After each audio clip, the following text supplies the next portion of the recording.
Hello everyone! Ako muli ang inyong kamanlalakbay.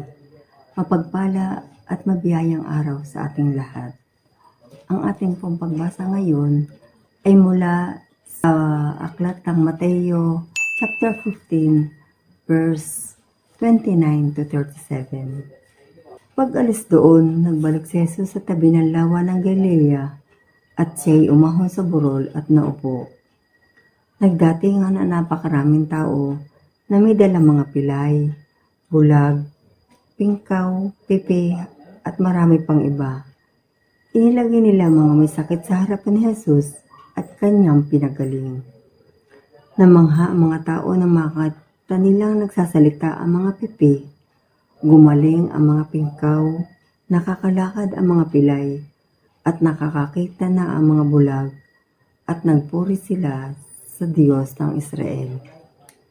Tinawag ni Jesus ang kanyang mga alagad at sinabi, "Nahahabag ako sa taong ito sapagkat 3 araw na kayong kasama ko at wala silang makain. Hindi ko ibig na sila'y paalising gutom, baka sila mahilo sa daan." At sinabi ng mga alagad, "Saan po tayo kukuha rito ng tinapay na makakasapat sa gayong karaming tao?" "Ilan ang tinapay ninyo riyan?" tanong ni Jesus sa kanila. "7 po," sagot nila. "At ilang maliliit na isda?" Ang mga tao ay pinaupo ni Jesus sa lupa. Kinuha niya ang mga 7 tinapay at mga isda at nagpasalamat sa Diyos. Pagkatapos, pinagpira-piras niya mga iyon at inigay sa mga alagad para ipamahagi sa mga tao. Kumain ang lahat at nabusog, at nang tipunin nila ang tinapay na lumabis, nakapuno sila ng 7 bakol na malalaki. God created us with love. Ang talagang pagmamahal sa atin ng Panginoon ay walang pag-aalinlangan.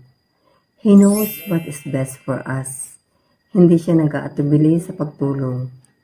Tulad ng mga may sakit na nabanggit sa ating pagmasa, agad-agad niya itong pinagaling.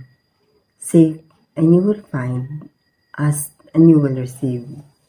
Pero di mangyayari ito kung hilaw ang ating pananampalataya at pananalig sa Kanya.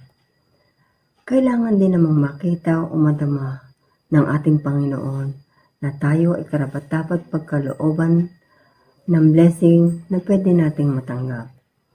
Ang Diyos ay napakabuti, hindi lamang sa akin, sa atin, sa mga makasalanan, kundi sa lahat ng kanyang nilalang. Matuto lagi tayong manalig, magdasal at magpasalamat. Ang ating Panginoon ay mahabaging Diyos. Hindi niya hahayaan ang isa man sa atin ay magdusa nang hindi naman deserve ng bawat isa.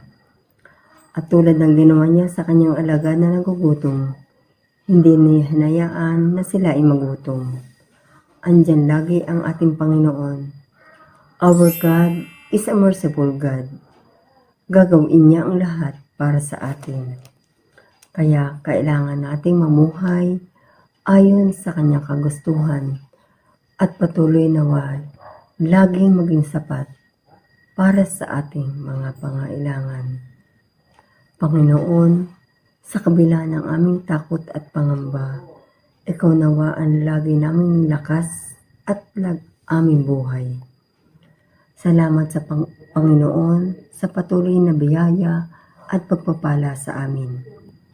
Para maging update sa ating Gospel Reflection, mag-subscribe sa ating YouTube channel na faithbook.ph or register or visit sa ating www.faithbook.ph. God bless everyone and have a good day.